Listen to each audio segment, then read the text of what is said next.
All right, so this is episode 2. I was like, so with that being said, we're gonna start at 2020, right? You feel me? I was like, cause I think as my journey continues, I'll go a little bit deeper as far as like other things that I had to heal from when it came to childhood trauma and how it played a part in like my today life, or like in my adulthood, and how like what was the changes and or differences that I had to make within myself, right?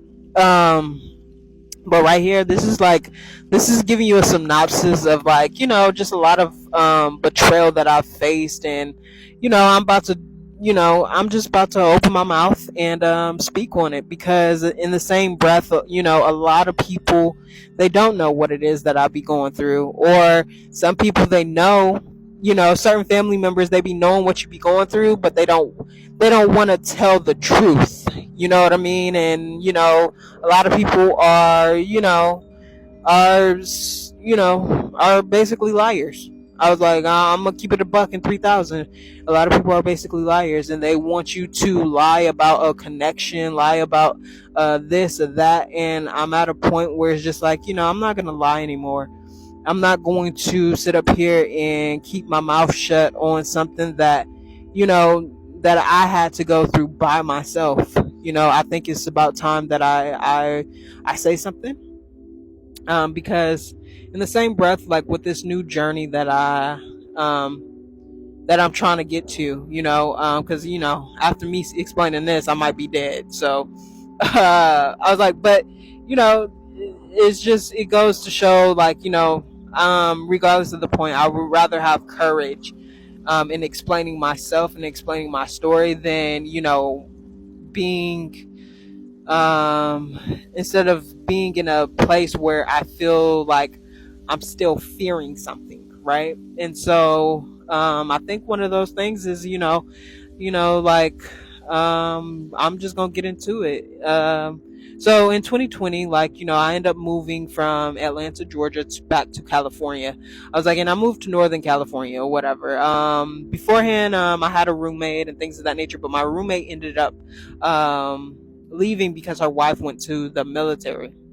And so I was like, and so, I ended up like becoming kind of homeless. Like, I was staying in Airbnbs and things of that nature. But, after a while, like, you know, yeah, I couldn't, I was like, and, the person that I was with a little bit beforehand, it's like they didn't necessarily want that responsibility, which I completely understand, or like I completely understand, right? And so, of like, just kind of helping me get back on my feet. But it's the pandemic, like nobody's really trying to work or anything like that. But in the same breath, like, I was trying to work, you feel me? But certain jobs, I was like, yeah, no, I'm not, I can't.